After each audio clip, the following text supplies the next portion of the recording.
empate en el estadio Ana Mercedes Campos de Sonsonate. Sí, bueno, si nos acordamos del programa del viernes, para mí era el partido que se llevaba todos los focos, ¿no?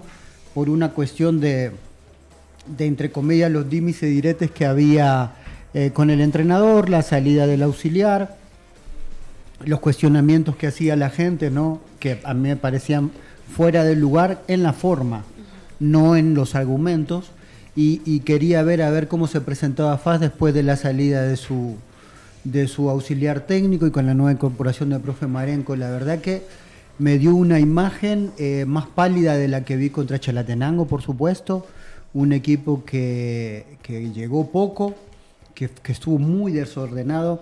Obviamente en el fútbol mundial se habla mucho de los jugadores que pueden jugar más de una posición o que ocupar los espacios libres, ¿no? El famoso desorden ordenado.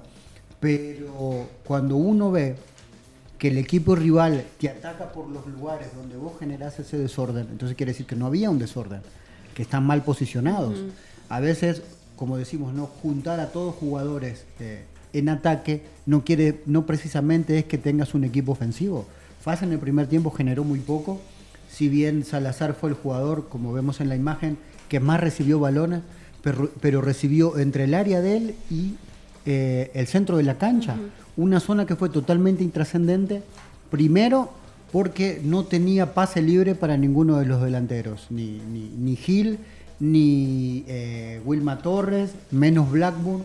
Entonces a él le tocaba hacer una gambeta que para el ojo del público es buena, porque uno escuchaba, no, él sacaba uno o dos jugadores de encima, pero a 70 metros del área. Es totalmente inofensivo. Un jugador de esas características, uno lo tiene que ocupar o tratar de ocupar en el último tercio de la cancha. Yo el otro día me metí como pocas veces en Twitter y puse de qué juega Salazar.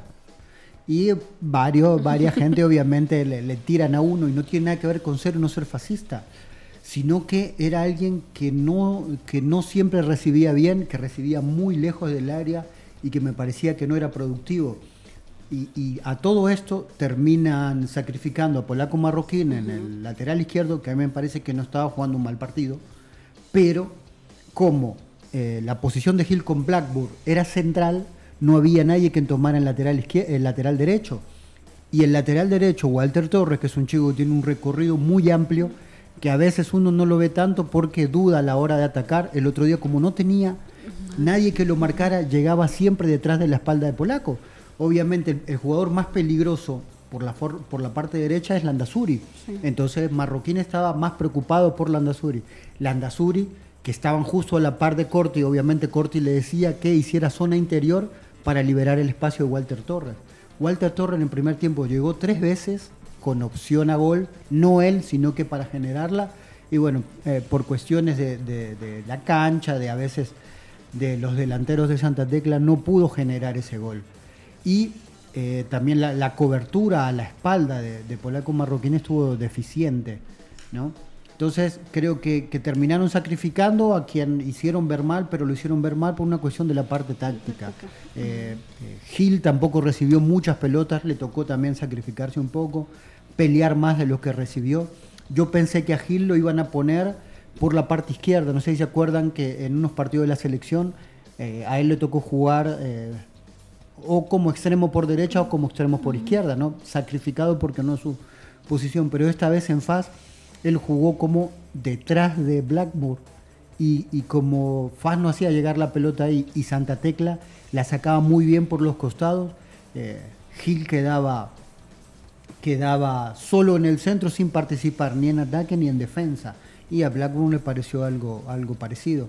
Después Wilma tenía su lucha, digamos, con Marlon Trejo, que no se hicieron daño ninguno de los dos. Wilma atacó poco, Trejo atacó poco, pero habían recargado todo el ataque por el lado derecho de Walter Torres.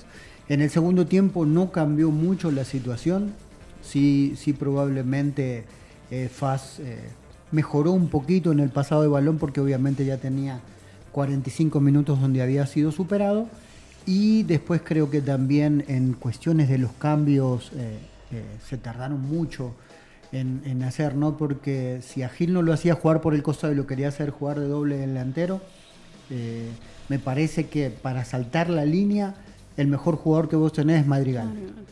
Porque se vio cuando entró, ganó 3 o 4 veces de espalda, ganó todas las veces de cabeza, pero no tenía a nadie cerca, porque Blackburn obviamente es un jugador que tiene, que se bota menos o que es menos rápido, que es más posicionalmente de área. Entonces creo que en ese aspecto y con lo que ha pasado en los últimos 15 días en Santa Ana, más que certezas, a FAS se lo ve cada vez con más dudas. Profe Elmer, buenas tardes. Hola, ¿cómo estás, Diana? Emiliano, o como diría Emiliano, parte guapo. Gracias. Lo venía escuchando en la radio en los primeros minutos. Y un saludo, ¿verdad?, a los que nos escuchan a través de Radio Sonora, las plataformas digitales. Me gusta el martes, y no quiere decir que sobre todos los demás días, sino específicamente por el aspecto porque nos reencontramos con Emiliano y Emiliano hace como un resumen de lo que hemos hablado en la jornada anterior y de la jornada completa a nivel técnico, táctico, de lo que han presentado los equipos. Yo me voy a sumar a eso en relación a lo del Club Deportivo FAS y ahora vamos a agregar a los números a Alianza. Ayer iniciamos con FAS, ahora sumamos Alianza. En relación a lo de FAS, decíamos el día de ayer que ha utilizado... Perdón, ¿no? Hablando del resumen que hizo, ayer con los números que dio, hizo una estadística muy buena, lo felicito, fue muy buena. De hecho, agregando a eso, para conectar con lo de Alianza, decíamos ayer que FAS ha utilizado 22 jugadores. Sí. Y de repente ya verán los números de Alianza, que son bastante similares en términos del número de jugadores, pero hay una gran variante en el sentido de cómo Alianza ha utilizado a esos 21 jugadores y se nota una estrategia clara, una idea clara del entrenador. Por ejemplo, dentro de lo que es FAS, 22 jugadores y, por ejemplo, en los últimos 3 partidos que ha perdido, por ejemplo, allá en Tierra de Juego 2-1, luego empata con Chalatenango y ahora empata con Santa Tecla, en relación al primer 11 inicial, o donde logró obtener resultados positivos en la jornada 1 y 2, Santa Tecla ha variado bastante, tanto así que alrededor de 6 jugadores que iniciaron en la jornada 1 y 2 ya no fueron titulares en estas últimas 3 jornadas, digamos, para ver esa variante. Y en el caso de FAS, solo ha visto una expulsión en la primera jornada, por lo que podríamos decir en términos disciplinarios no es un factor, un indicador que podría decir este equipo tiene que hacer variantes de manera obligada. Veamos lo que nos ha presentado. Buenas tardes, tampoco Manuel. las lesiones, ¿no? Tampoco las lesiones. Sí, lesiones tampoco es que haya sufrido mucho. Yo creo que más bien, y sí, buenas tardes y perdón, sí. las disculpas por llegar tarde. Hay un tráfico exagerado por ser cierre de mes seguramente, pero sí coincido con el hecho de que las variantes en FAS no precisamente son por un tema disciplinario ni tampoco tanto por un tema de lesiones, ¿no? Sí hemos visto el caso de Landaverde y el caso de Domínguez en algún momento, ¿no? Pero por lo demás entiendo que han sido decisiones técnicas. Ahora veamos qué es lo que nos presenta Alianza en relación a esos números. Ha utilizado 21 jugadores. Uno menos que FAS. Uno menos que FAS, dirá alguien. Entonces, ¿cuál es la gran diferencia? Bueno, que en Alianza uno puede identificar que el entrenador ya tiene 4 jugadores que son sustitutos que ingresarán fijos. Dentro de esos tenemos, por ejemplo, a Hugo Palacios.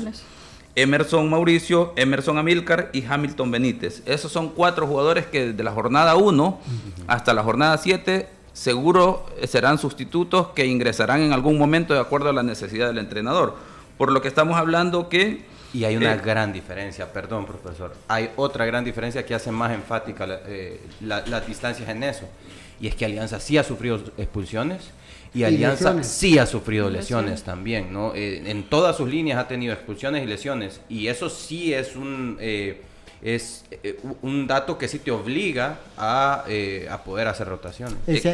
Pero aprovechando, ¿no?, el contexto de lo que habla Manuel, lo que está diciendo el profe, nosotros se lo ejemplificamos en la primera fecha, cuando Cheque hace el gol en San Vicente y se va a abrazar con los suplentes que estaban calentando detrás del arco. Solo estaba Emerson Mauricio de los conocidos. Después eran todos chicos de la reserva. Y ahí te das cuenta cómo... Y es recién reservista también. Exacto. Y ahí te das cuenta cómo Alianza tuvo que recuperar algunos jugadores, ¿no? Empezando por Marvin Monterrosa, que hoy por suerte está jugando. Pero cómo tuvo que empezar la pretemporada, ¿no? Con un banco de suplentes totalmente juvenil. Y en contraposición... FAS hasta deja fuera de la convocatoria jugadores con una experiencia y un recorrido ya en primera división. Bien, decíamos que 4 jugadores que tiene Alianza como sustitutos fijos, que ingresarán en algún momento de acuerdo a la necesidad del juego, a todas las posibilidades del resultado y todo eso. Dentro de eso, 2 jugadores de reserva, el número 35 Emerson Hernández y el 56 Hamilton Benítez, sí, que les va dando minutos, es muy importante. Sobre todo Hernández, parece que hay una apuesta muy fuerte con ese chico, y se nota cuando él entra, que entra con muchísima confianza, un chico que entra con una claridad en lo que tiene que hacer y en lo que seguramente el entrenador está apostando de él, que hace que se destaque, ¿no? Que no parezca un reservista o que es su primera temporada en primera división. Estamos hablando que entonces el entrenador cuenta con 17 jugadores, dentro de los cuales él, entiendo, ya tiene su 11 ideal, al menos en la mente, ¿verdad? O en el papel, que todavía no lo ha podido ejecutar, precisamente por lo que ya describieron ustedes. Alianza ha tenido 5 expulsiones. No pudo contar con Marvin Monterrosa desde el inicio porque estaba trabajando la parte física por el tema de la recuperación de la lesión. También con Alexander Larín, que entendemos, como lo dijo el mismo entrenador, no estaba en ritmo y de competencia y en el estado físico que ellos desearían en ese momento.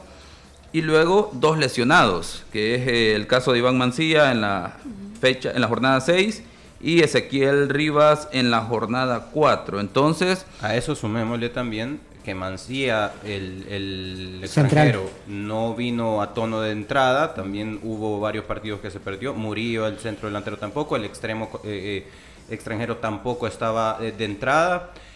A eso también podríamos sumarle el hecho de, también definitivamente la expulsión de Rodolfo Zelaya.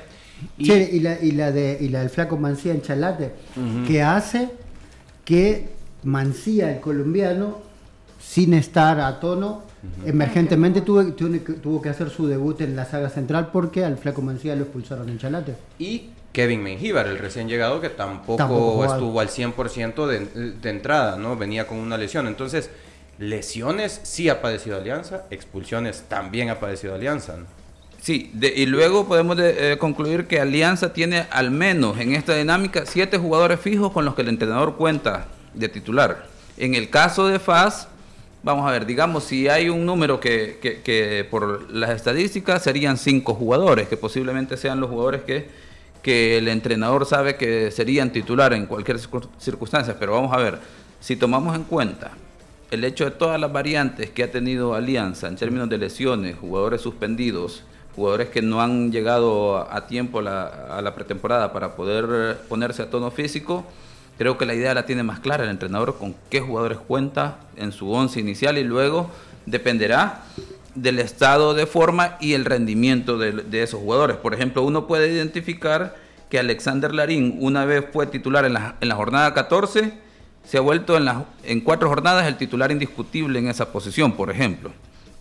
Así también con el tema de Marvin Monterrosa y ahora Miguel Murillo, que en las últimas 3 jornadas han iniciado titulares y parece que de momento van convenciendo al entrenador. Y todavía en el caso de Miguel Murillo está ahí en veremos, por así decirlo, porque ahora regresa Rodolfo Zelaya, ya con un jugador con el cual puede contar el entrenador. Entonces, las ideas en Alianza se ven claras en términos de los jugadores con los que cuenta, y luego agreguémosle una situación, el tema de la intensidad con la que juega el equipo. De repente podemos, y es un tema que yo creo que es más para Manuel y para Emiliano, si esta Alianza muestra ideas diferentes a la Alianza de otras temporadas. Desde mi perspectiva, yo veo en términos generales el mismo Alianza, con la diferencia de que jugadores en mejor estado físico, en su apariencia y en su rendimiento, y el tema de intensidad, pero la idea la mantiene. Sí, hace lo mismo, pero más rápido. Exacto. Y también se ve el mismo orden defensivo, pero más rápido. La cantidad de goles que le han hecho en el torneo tiene que ver con eso, con la reconversión defensiva que tiene, con los recorridos defensivos que tiene, con la velocidad en las coberturas. Jugadores, entre comillas, no digo porque fue uno de los últimos en incorporarse, Canales, que era discutido entre comillas, ¿no? en el lateral, y se extrañaba a Brian Tamaca y todo lo demás, ha mejorado sus recorridos y probablemente Y como vimos el otro día, por el lado izquierdo a Alianza le llegaron muy poco. La lucha fue más con Ortiz y Alex Larín por el lado derecho o por el lado izquierdo de su defensa. Y por el contrario, en el caso de FAS, podríamos decir que, y ustedes me corrigen, que el entrenador está jugando o planteando la estrategia de las rotaciones, pero en la medida que no se te dan los resultados, parece que esas rotaciones no tienen sentido, porque de hecho, a mayor rotación en las últimas 3 jornadas, resultados negativos. Sí. Perdiendo con Jocoro, donde FAS generalmente no había traído malos resultados, y estamos hablando, por ejemplo, empatar en Jocoro, en el caso de FAS, es un buen resultado y también es un equipo que había obtenido victorias ahí. Y luego el empate con Chalatenango de local en el Ojo Arquiteño, sí, que es el equipo que ha sido más irregular que... Pero ¿sabe qué, profe? Yo creo que en el caso de FAS no tiene que ver con rotaciones. No, digamos, si fuese como estrategia, Exacto. si quisiéramos pensar de que esa es la idea, pero... Sí, yo creo que no ha tenido que ver con eso. Habría que estar dentro del cuerpo técnico para saber si la decisión pasa por eso, pero creo más bien que ha obedecido a que en el camino no voy teniendo los resultados que quiero, voy a prueba y error, y la ansiedad no me permite en algún momento, me atropella la ansiedad, sí, y no me permite encontrar el equipo base. Sí, y luego, bueno, eso es lo que tenemos de momento de Alianza y FAS. Para mañana vamos a sumar al Club Deportivo Águila para que no se vaya a enojar el productor, y el día jueves vamos a sumar a Luis Ángel Firpo, que es uno de los que está en las primeras 4 posiciones. Le iba a decir que otro equipo que la tiene clara, que tiene su equipo base, tal vez no con los mismos nombres que tienen FAS, Alianza, etcétera, pero Firpo no cambia. Y Firpo tiene su equipo base. Vamos a dar inicio con los partidos que nos quedaron pendientes. Antes de eso, un comunicado de prensa de